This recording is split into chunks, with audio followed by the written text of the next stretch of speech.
So, welcome to Savitri class after a long holiday, and I think it was a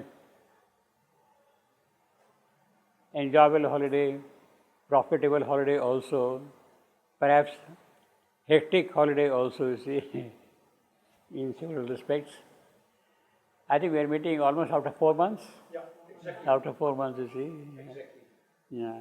We somehow managed to finish before we went on holiday the symbol dawn with 20 sittings covering about 30 hours. And you have already perhaps seen this is the outcome of our 30-hour engagement with the symbol dawn. See.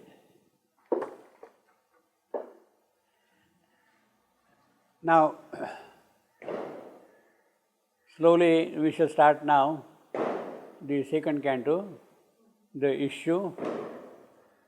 And before we proceed, let me give, as usual, some statistics about this canto to get a general idea of what is involved here. This canto also has two sections, as the symbol dawn, section 1 and section 2, and therefore the running sections will be section 3 and 4 of the issue. So, section 1 or 3.3, section 3 has 42 sentences, 185 lines,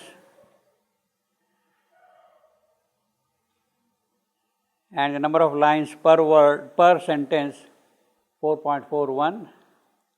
This is what we have been seeing all along. And the number of words per line 7.48. In fact, that is roughly the average. Per line there are about 7 words in every sentence, and word per sentence about 33 words in a sentence in this particular canto, in this particular section.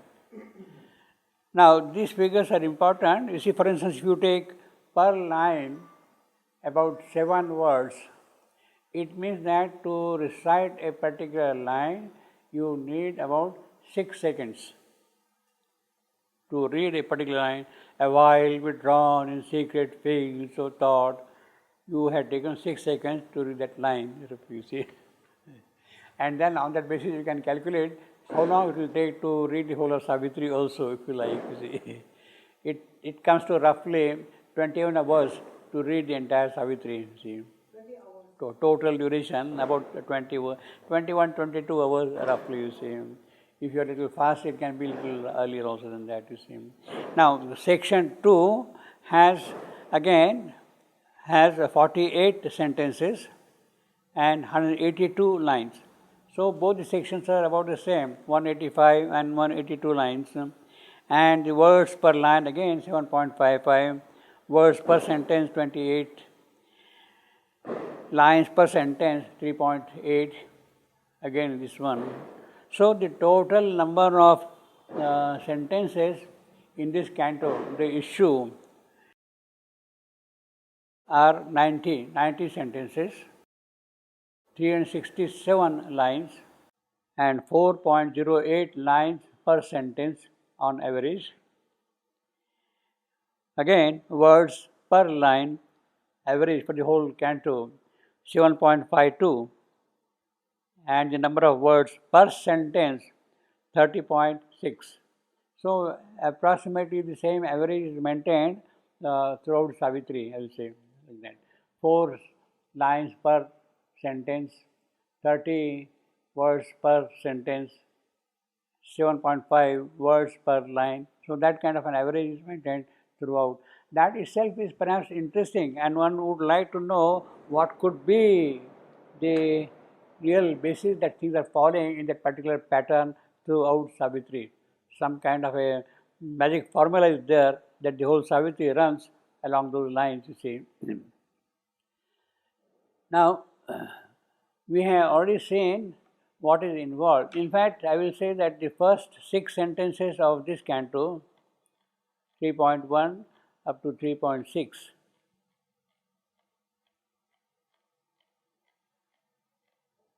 An absolute supernatural darkness falls on man sometimes when he draws near to God.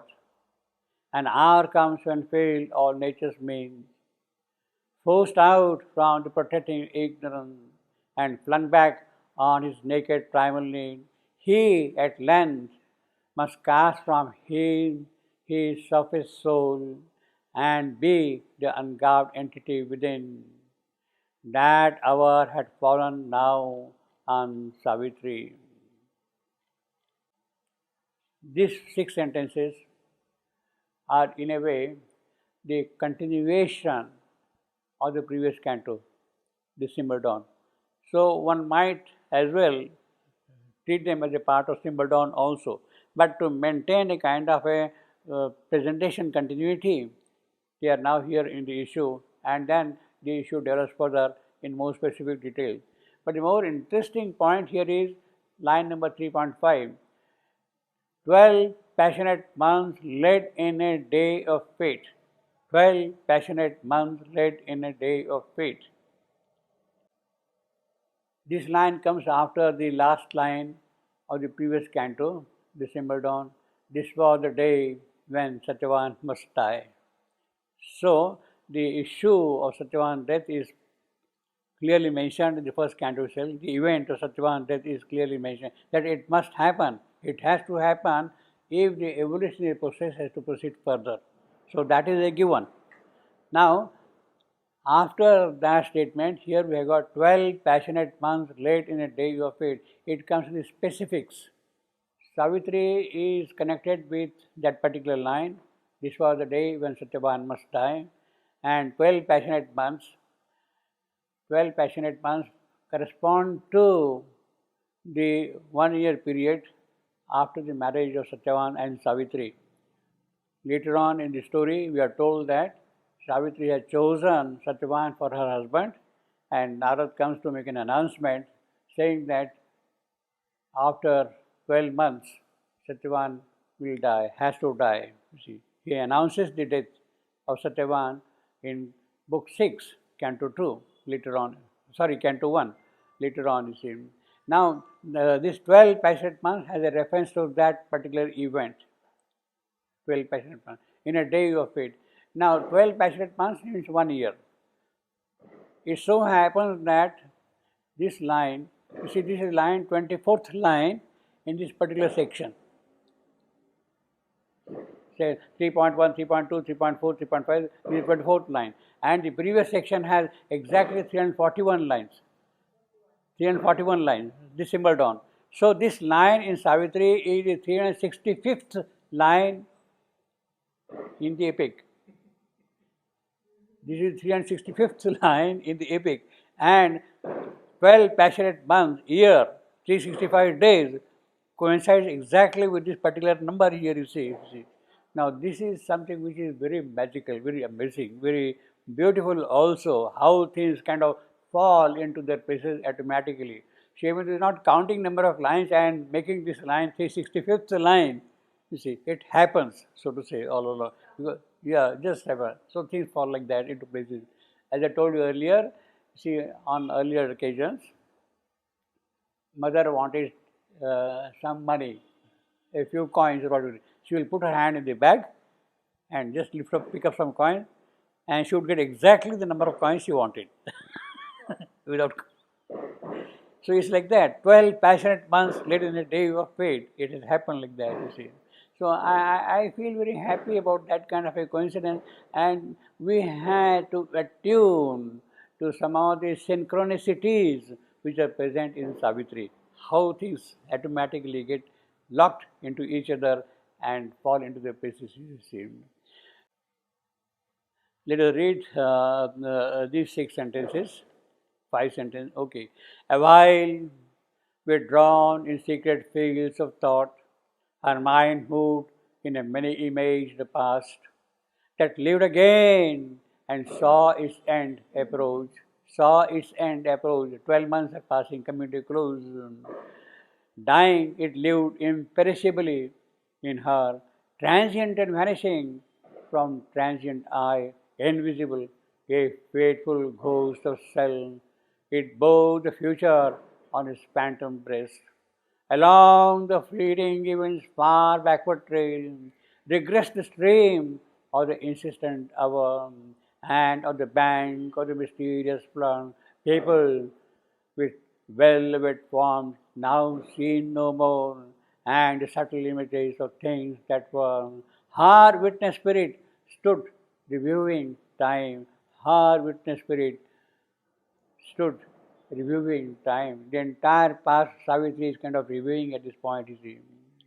All that she once had hoped and dreamed and been flew past her, eagle winged, through many memories of skies, as in many hues flaming in a dawn. Her life's broad highways and its sweet bypath lay mapped to her sun clear recording view from the bright country of her childhood's days, and the blue mountains of her soaring youth, and the paradise grows and peacock wings of love, to joy clutched under the silent shadow of doom, to joy clutched under the shadow, or under the silent shadow of doom, in a last turn where heaven raced with hell. 12 passionate months led in a day of fate.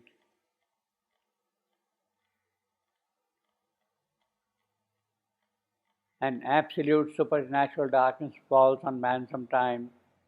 When he draws near to God, an hour comes when fail all nature's being, forced out from the protecting ignorance, and flung back on his naked primal dream.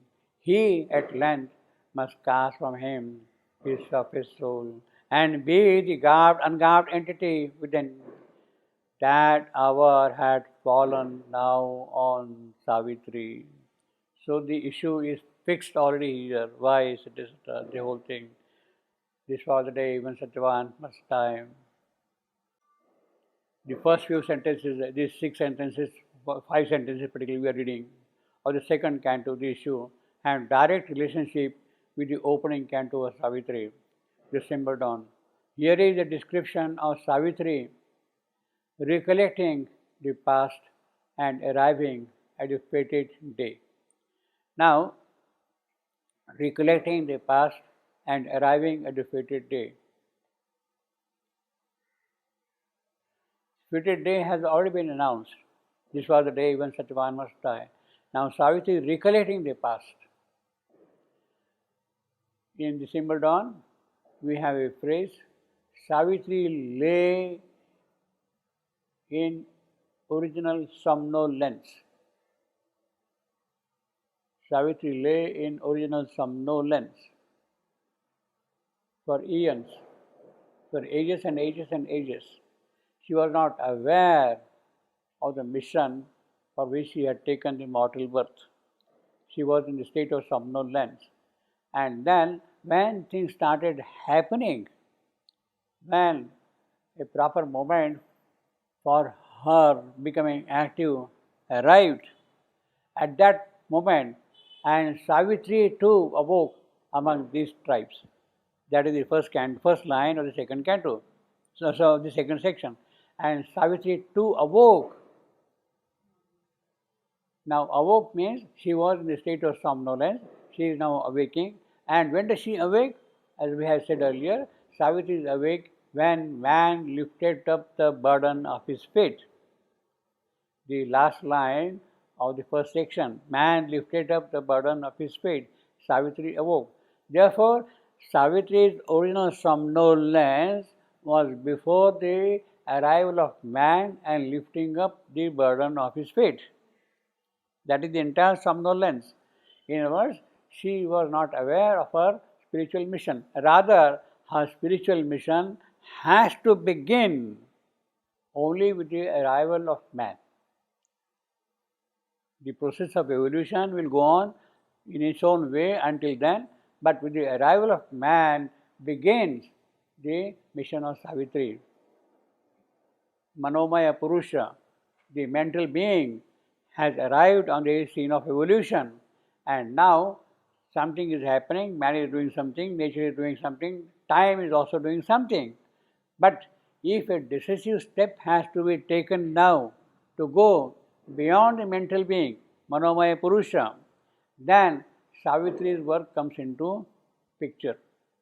And it is in that context of transition from the mental being to a superior being, of a higher being, it is necessary that Satyavan must die. Satyavan must die to the past, to the whole past which was there, the inconscient past which was lingering around, that has to disappear. He must die to that so that a new birth, in new light, in new possibilities, in new awareness, in new consciousness starts happening there. So he has to die at that point of time. And Savitri is connected with that. Recollecting the past. Now when Savitri is recollecting the past, she is recollecting the entire evolution.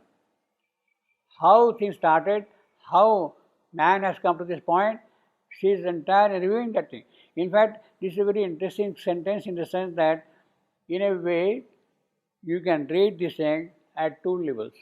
One is the psychological occult level, when the entire past is being reviewed by Savitri in her dream consciousness. That is one aspect of it. The other aspect of it is Savitri has taken birth in the nature of a story, in the nature of a parable which is being described here, story particularly, the myth of Savitri. The Savitri has taken birth, she has grown up into full maidenhood, she is now in search of a husband, she finds Satyavan as a fit person to associate herself with him, and they agree to be together, Satyavan and Savitri.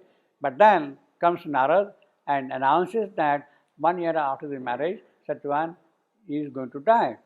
There is no alternative at all. He is very firm about that thing. He is very particular about that particular instance. 12 swift winged months are given to him and her. He says, 12 swift winged months are given to him and her. Finished. But Savitri is firm in her resolve because she is now getting awoken. She is coming out of the somnolence, original somnolence, that she has to now go and do the work to take man beyond what he is, beyond the mental being. So, in the meanwhile, what Savitri is doing, whatever was happening in the process of evolution, it is that she is recollecting. We can also say that Savitri has grown up as a childhood, and in the last 16 years of her birth here, 16 or 18 or 20 years, because she is of that marriageable age, around 20 years, let us say. And then she is recollecting how she was a child, how she grew up, how she was educated, then how she moved around with her friends and colleagues and all that thing. So she could recollect the mountains, trees and all that kind of a thing which are there. In fact, that is what we have got here. As in a many-hued flaming inner dawn, her life's broad highways and a sweet bypass lay mapped to her sun-clear recording view from the bright country of her childhood's days, when she was in Mathura, in the palace of her father, and the blue mountains of her soaring youth, and the paradise groves and peacock wings of love, when she meets Satyavan in the forest. To joy clutched under the silent shadow of doom, Narad is coming and telling that he is going to die in a last turn where heaven. So this could be the brief history which Savitri is recollecting on this particular day of Satyavan's death. In the context of the immediate story, that is how one could link up. But then there are other things also. He says, flaming inner dawn. It is not just the memory or the mind or the brain which is recapturing. It is the inner memory which is coming to her. Broad highways and sweet bypass lay mapped to a sun-clear recording view, as vivid as the light of the sun from the bright country. So here you have got a kind of a combined picture of Savitri growing up as a girl in the palace, and she is coming now on the fated day. Or you can also say that Savitri is coming on the evolutionary scene when she sees that man has lifted the burden of his fate, and now she has to step into action. So she is now therefore reviewing the entire cosmic past, the evolutionary past which has brought her to this point. So you have to read this sentence simultaneously at both the levels, you see. Savitri is carrying in herself the whole world. She is enduring a terrible load, the load of entire mortality, but more specifically, the load of the dreadful past. That is the important thing. The whole past she is bearing with her. The universal mother's love is hers.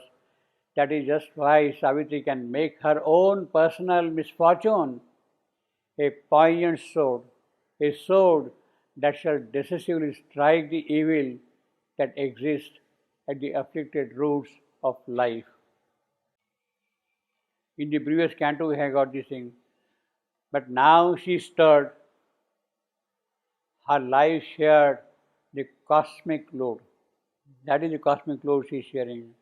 At the summons of her body's voiceless call, her strong, far-winging spirit traveled back, far-winging spirit traveled back into the past, back to the yoke of ignorance and fate, back to the labor and stress of mortal days, lighting a pathway through strange symbol dreams across the ebbings of the seas of sleep. She was in the state of somnolence. They are now ebbing through seas of dreams. She is becoming more and alert, awake to her work, you see. Across the ebbing, the seas of sleep. Her house of nature felt an unseen sway. Illumining swiftly were life's darkened rooms, because the memory has come up. Illumining swiftly were life's darkened rooms, and memory's casement opened on the hour, and the tired feet of thought approached her door. The thoughts which were wandering and wandering and wandering, they got tired, and now they are approaching the door of Savitri. All came back to her, etc. We should see that thing. For long eons, Savitri was oblivious, was unconscious of all this. She lay asleep in the lap of Earth's original somnolence. She had identified herself with somnolence. She was listless, was inert, was unaware of things. But then, like a mute, unspeaking shadow, like a shadow which cannot speak, like a mute, unspeaking shadow, a faint remembrance started moving. She is now recollecting the entire past. Savitri put her hand upon her bosom. She recognized the age-old ache lingering there, the pain in her bosom. But she knew not why really that ache had come. Why that ache is there, she does not know. She recognized that there is ache in the body, but what is the cause of that ache, she does not know yet, you see. She recognized the age-old pain. Where from it had come, why it had come at all. But with the opening of memory's windows, Savitri has now the memory's windows have come out, opened out. With the coming of another sight, the occult sight, a new perspective has come into her view. The past has started speaking to her. Yes, this is what it is. She is calculating. There is the body's voiceless call. There is the continuing sensation. There is the ancient ache that will not allow Savitri to remain in a state of eternal somnolence. Allow her to be inattentive and listless. Savitri has a work to do, and she must set herself to do it. Savitri stirs. She lifts up the burden of her fate. Her life is going to share the cosmic load. Action has to begin, and the body's voiceless call has summoned Savitri towards it. At the summons her body's voiceless call. See, this is most important. The ache, the physical ache. It is that which is making Savitri realize that she has a work to do here. Body's ache. He uses bodies particularly, you see, body's ache. In other words, it is not the troubling mind which will bring Savitri into focus. It is not a violent, vital or life force which will break into it. But it is very physical which is bringing her into action. Savitri's work is connected with the physical, not with the vital, not with the mental, but the direct physical itself.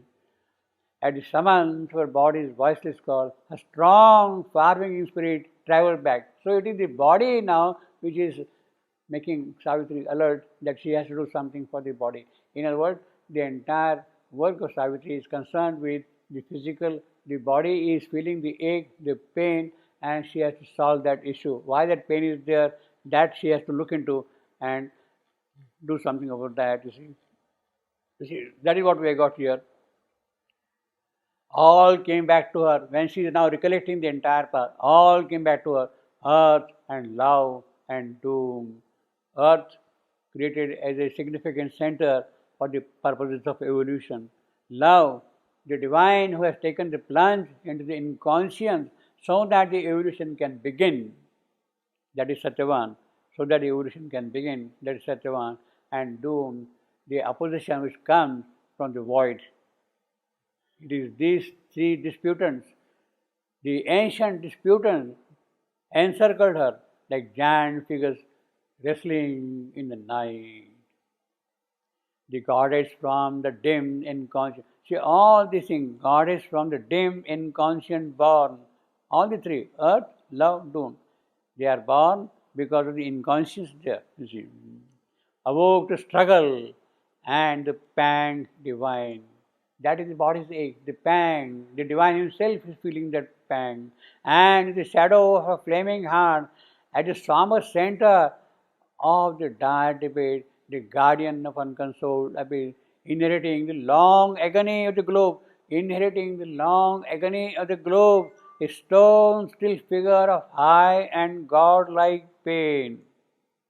That is the body's ache, pain, the divine ache, the divine pain. He is there in the body itself. He is stationed in the physical itself so that the physical does awake to its reality, to its divine nature, stared into space with fixed regardless eye, that saw griefs, etc. In other words, the entire focus is on the godlike pain. That is what we have got here also.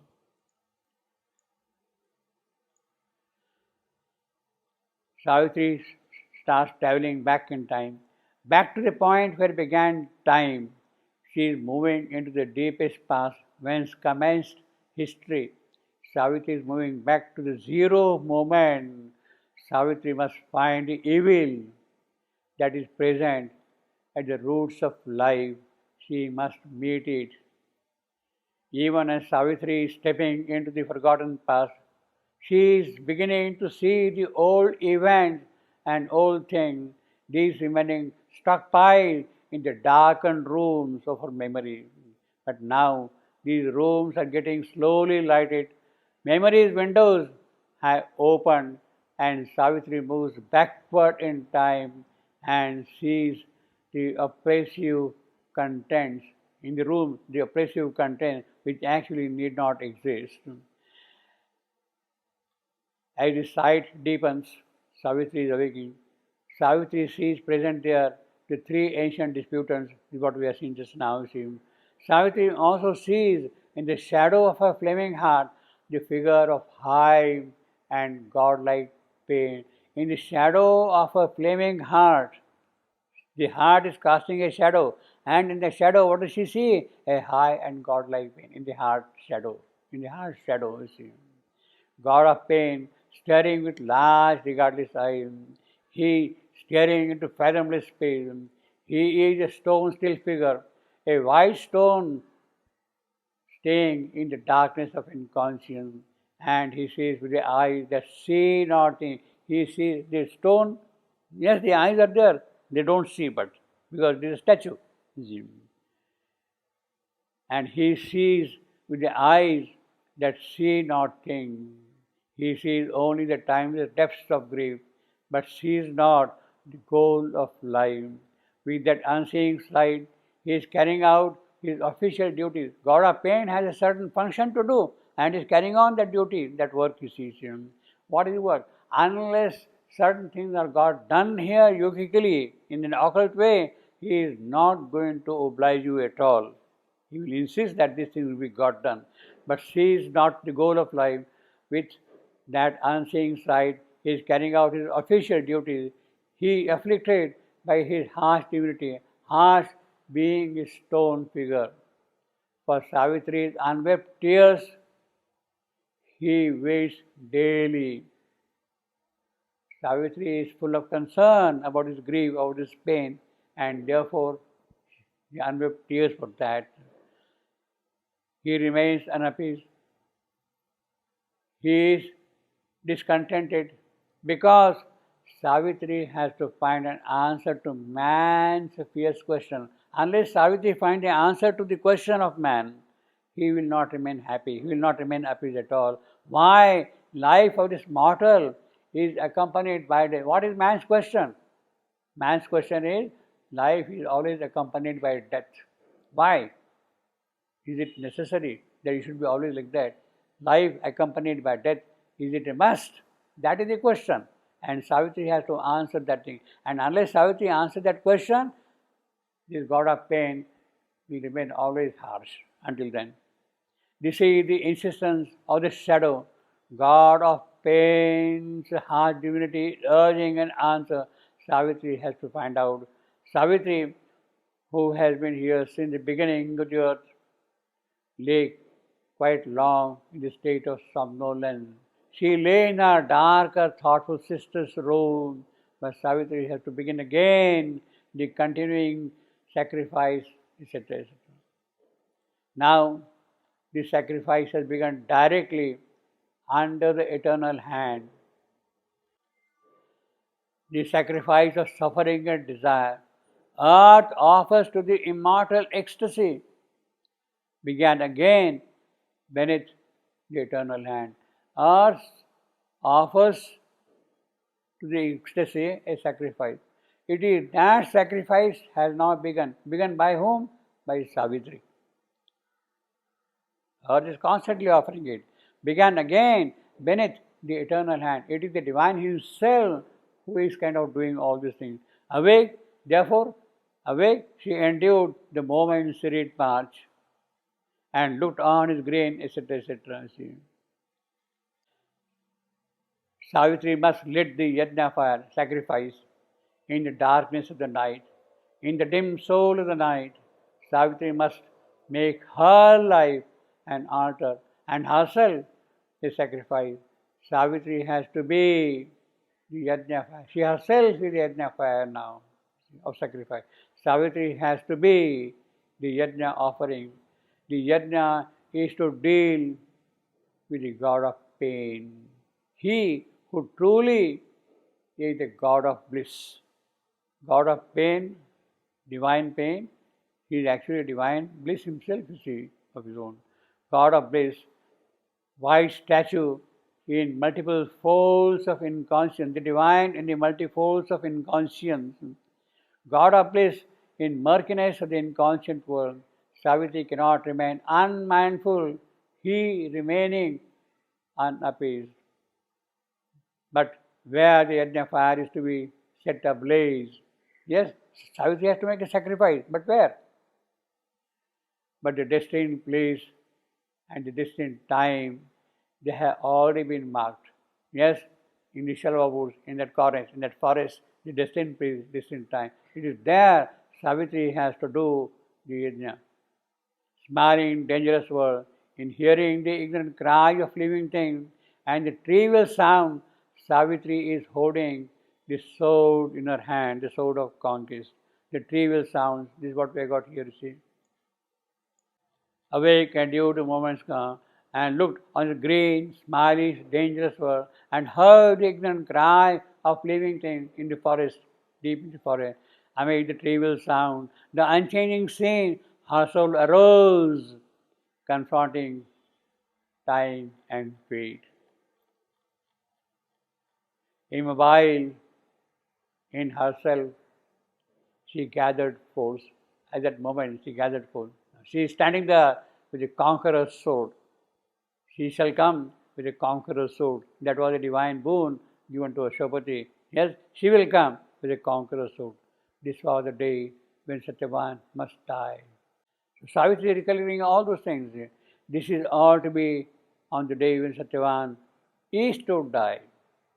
But in the meanwhile, Savitri withdraws in the secret fields of thought. She is now aware of that day coming. Tomorrow he is going to die. Savitri will.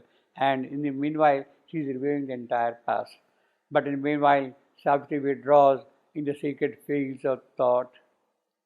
Savitri's mind moves backward in time. It is seeing the end of the past approaching soon, the past disappearing, yet persisting as though it is the imperishable past that it cannot be destroyed. It is there, moving like a faithful ghost, faithful because it is tied with a dawning future. The shade, the phantom is bearing the future, that past is bearing the future. Savitri has to be concerned about it. But what is the many-imaged past? She says many-imaged past. Savitri was lying on the lap of Earth's original somnolence. Then she listened to the body's voiceless call. She also saw the three ancient disputants wrestling in the night. And she saw the god of pain staring into space. He, with daily oblations of her unwept tears, yet remaining unappeased. But then began again the daily oblations, the sacrifice. Savitri's witness spirit is reviewing the sequence, the course of eonic time, the entire past, starting from the beginning of time. The stream of consciousness is running from the past into the present, ready to surge into the new future. Firstly, it was a miracle that something could at all come out of the void. You see, total nothing, the absolute nothing. Out of that nothing, the inconscience was born. Out of that inconscience, ignorance came. Then came body, physical, vital, mental, manomaya, purusha has arrived. That is a miracle by itself. But the miracle has to continue through the vicissitudes of time and circumstance. There has appeared the mind of night. There have appeared terrible forces of life, ghastly and demonic forces with insatiable hunger of life. There have walked across the field the agents of evil and doom and of experience too, and the miracle has to continue. Savitri is doing all those things, but Savitri's journey is on the timeless path, journey that had begun at the beginning of time. This is a mysterious flood hastening through ups and downs, and hills and valleys, and through the seasons of time and the timeless season, meandering at times through rough land, or else passing through green fields. This is what we got in the sentence, green field. It is a journey of her coming out of the somnolence into which she had fallen. The journey now arriving at the day when Satyavan has to die. There were terrible images of things, and Savitri surveyed them all. Savitri is moving through the stream of consciousness, and she is seeing subtle images that belong to the long forgotten evolutionary past. This is what we have seen. But there are recesses of occult knowledge that can tell us something of it, can affirm a few clear. Many images, you see, this is important. Many images pass, no? This is what we have seen. Savitri is moving through the stream of consciousness, seeing the subtle images, etc. Now we are going back to something else.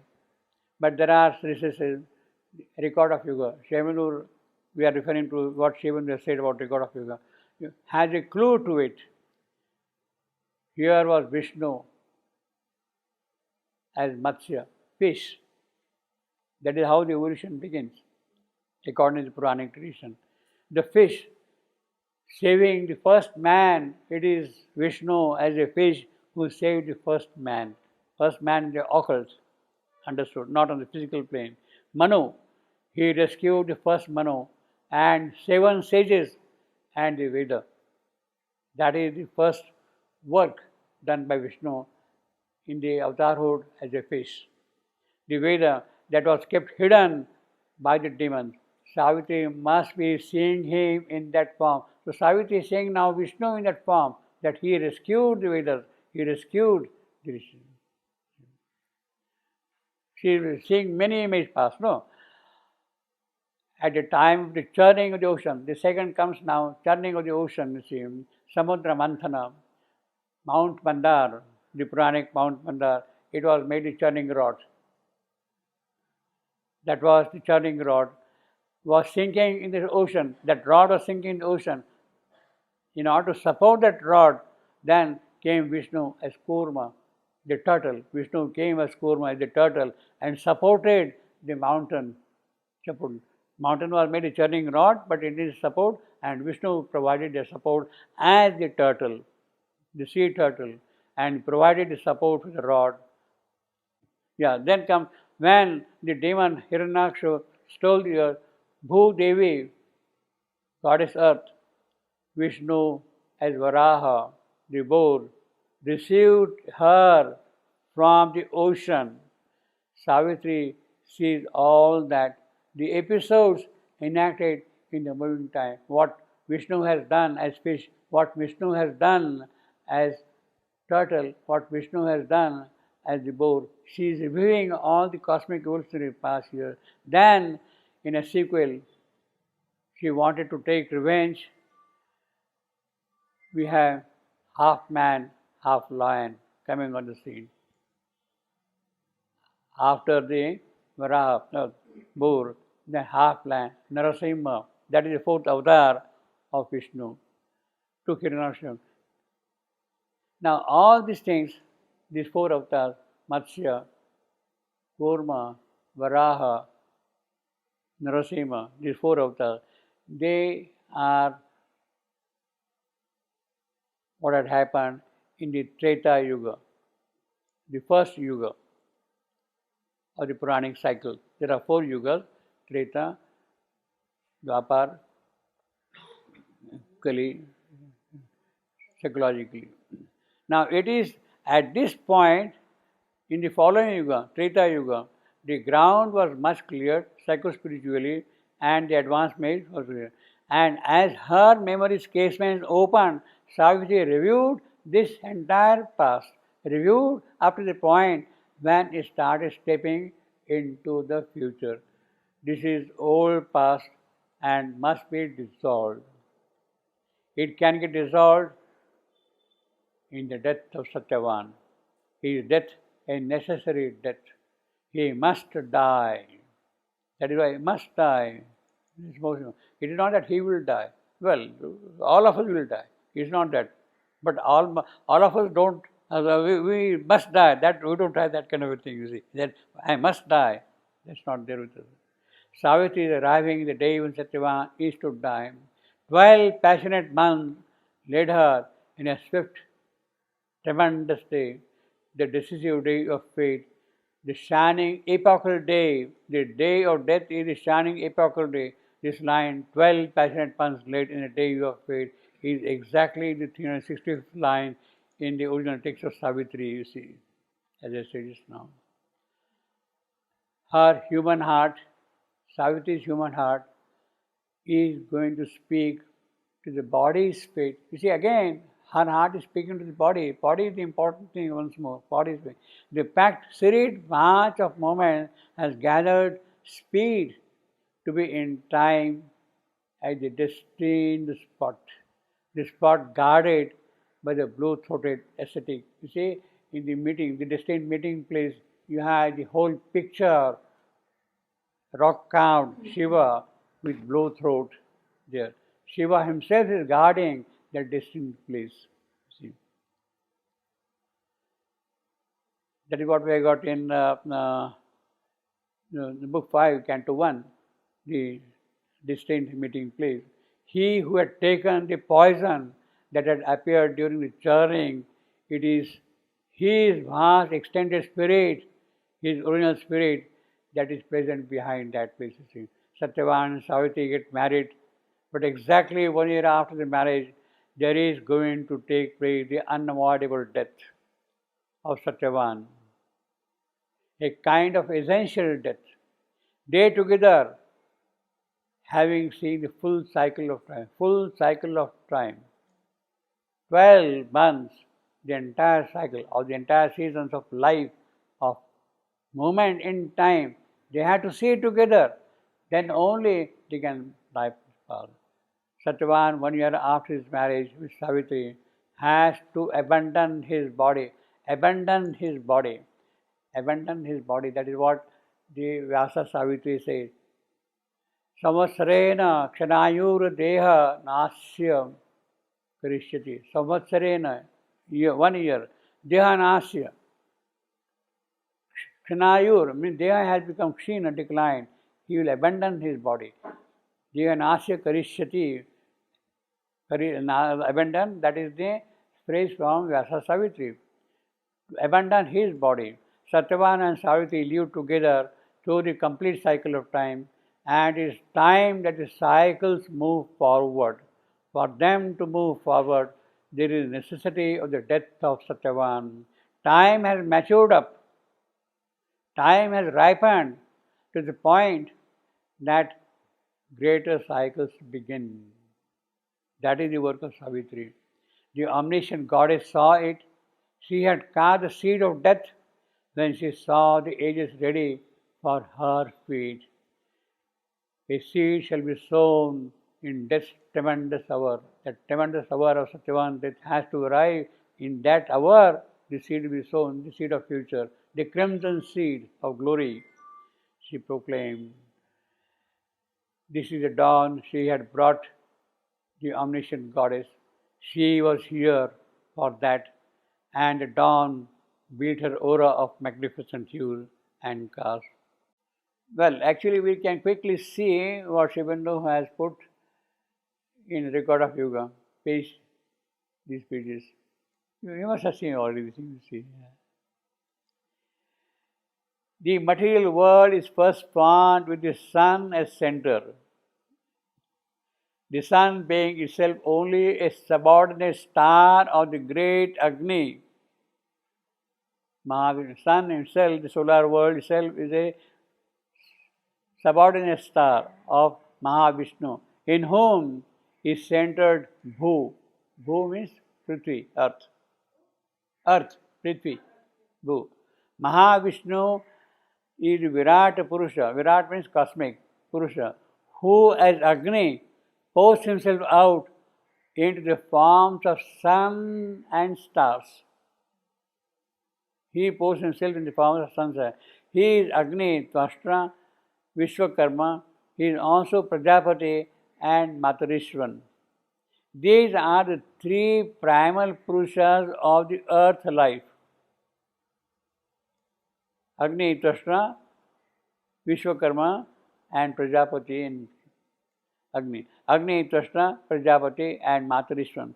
All of them soul bodies of Mahavishnu. Agni, Tvashtra, having made the sun of the apas, of waters, of being. Prajapati, the Surya. Well, I will not read that thing wholly. I can just point it out. The Manos manifested in the Manoloka, in the mental being, of Bhu. Manoloka of Bhu. Prithvi's mental loka, Mano has manifested there. Bring pressure to bear upon the earth for the manifestation of life and mind. So first, it is in the Manoloka of Prithvi that Mano, man, mental being is formed, and it is he who brings pressure on earth to bring up the physical man in the earth. Now, something kind of that sort should also happen if a higher being has to arise. First, you have to form a mental of a supramental being or whatever it is, somewhere as a part of the Bhu, of the earth itself. Once it is formed there, then he will build pressure upon earth and bring out his new race. That is the kind of a parallel we can draw from here. See. Manoloka Bhu. Yeah. The animal proper is a lower type. Certain devas of the manasic plane in the Bhuraloka descend in the higher type of animal. They are not mental beings proper, They are not mental beings proper. See, this is what we got in Ramayana. They are actually animals, but not mental also. Vibhishana, Sugriva, Bali, they are the characters in the Ramayana. They belong to that thing. Half mental, half battle being. They live in packs, tribe. See, he says tribe, etc. And among these tribes, Savitri too awoke. Among these tribes, Savitri too awoke, you see. So, when these pigs are formed, then Savitri awakes here. Communal existence. They are individual souls, but the individuality is less vigorous than the type soul. How does he appear? Prajapati, man, how does he appear? Prajapati manifests as Vishnu, Upendra incarnate in the animal Pashu, in whom the four manos have already manifested themselves, and the first human creature who appears is in his kalpa Vanara, ape.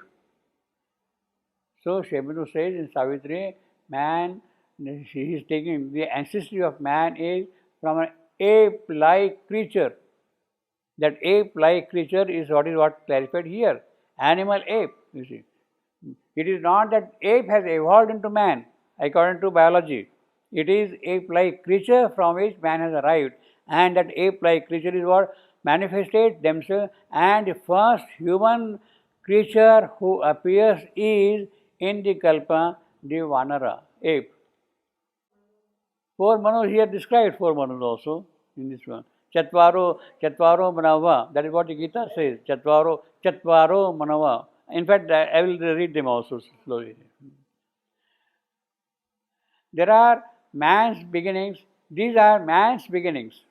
He rises with the descent of ever higher types of mano from the Bhuvara Loka. In the Bhuvara Loka, in the vital being, they are present there. They descend here and bring up. First he is Pashu, then Pishacha, then Pramatta, then Rakshasa, then Asura, then Deva, then Siddha.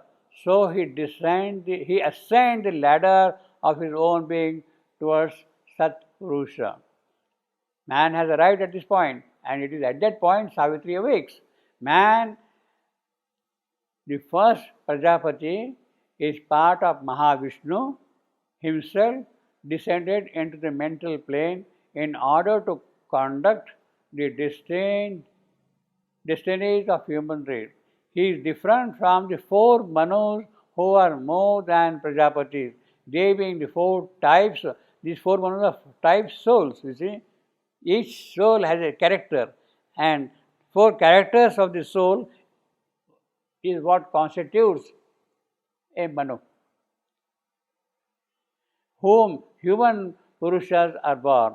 They are manos only for the purpose of humanity, and in themselves are beyond this manifest universe and dwell forever the being of Para Purusha.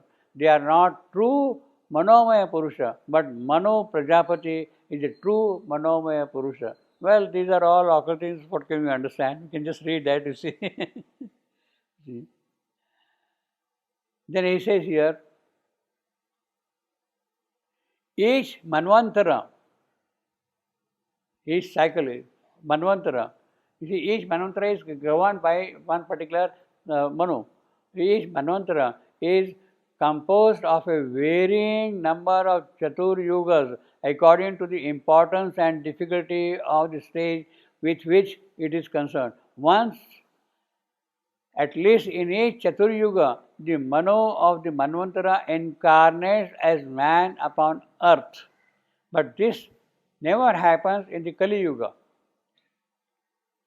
The seventh and the eighth Manos are the most important in each Pratikalpa, and having longest reign for her Manvantaras, the critical change is finally made from the type is completed in the Pratikalpa. Well, I can't understand. I don't know what it is, but it is there. See, we don't know. You see, you need some kind of an occult knowledge of that thing. You see, to take the joy of these various types in their multifold play is the object of Supreme Purusha in human Leela. Well, my comment. It is interesting to recall what Savitri wrote about the process of avatarhood. He indicates that the body of the avatar is prepared with the mano of the age. Body of the avatar is prepared with the mano of the age. Now, if Savitri is an avatar, then his body is prepared by the supramental mano himself. First, he asserts that the soul prepares his own body. Soul prepares in a subtle word, his own body is, and the body is not prepared for it without any reference to the soul. This could be illustrative of the parable of the 10 avatars of Vishnu, the Puranic avatar. One might suppose that the eternal or continual avatar prepares his own fit mental and physical body according to the needs and needs of the human evolution, and so to appear from age to age, yuge yuge, as the Gita says. Making his point further, Savitri continues, in some such spirit, some would interpret the 10 incarnations of Vishnu, first in animal forms, then in animal man, then in the dwarf man soul, that is Vamana, the violent Asuric man, Rama Udeks, Parshurama, the divinely natured man, a greater Rama, the awakened spiritual man, Buddha, and preceding him in time, but final in place, the complete divine manhood, Krishna. This is the Puranic story. For the last avatar, Kalki, only accomplished the work of Krishna began. He fulfills in power the great struggle with the previous avatars prepared in all its possibilities. It may be said that the body is prepared by the jiva, but assumed from birth by the Godhead. The body is prepared by the birth, but assumed from birth by the Godhead itself. Godhead, so that it is prepared by the one of the four Manu, Chatvaro Manava of the Gita, the spiritual fathers of every human mind and body. Well, this is the cosmic past. Savitri is reviewing. Her memory has awakened. She is now arriving on the fated day, but while she is arriving on the fated day, she is reviving entire evolutionary past which has come to this point, that man lifted the burden of his fate, and this is the kind of a background for man lifting up the burden of his fate and what the future lies for him, you see. So, as I was telling you earlier also, that if we had to therefore locate the time in history when exactly is Savitri awake from her somnolence, I would say it will be at the time of Rama's avatarhood. Where the transition from the vital mental to the mental proper is taking place. Earlier, vital mental, now the transition is from vital mental to the mental proper.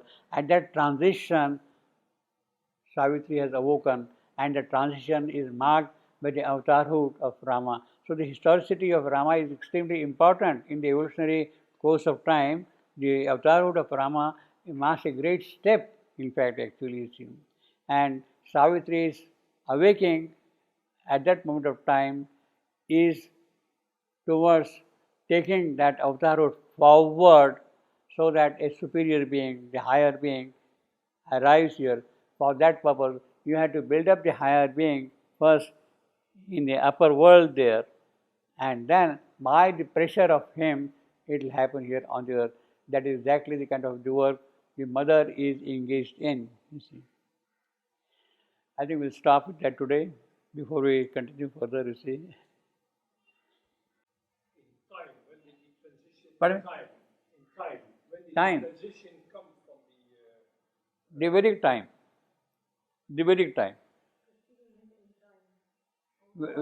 Ramavatar, I will say the Vedic time, means roughly 10,000 years ago. something like this? Roughly 10,000 years ago. Quite recent. Yeah.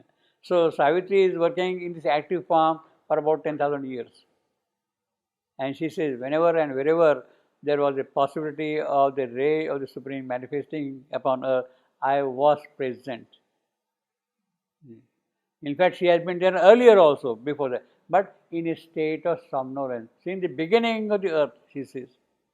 But the earlier period, before Rama's avatarhood, she was in a state of somnolence. And now the memory has awoken, she sees the entire past unfolding, and now she sits on her work. For each cycle there is? Yes, of course, she has been taking birth. She has been taking birth, of course.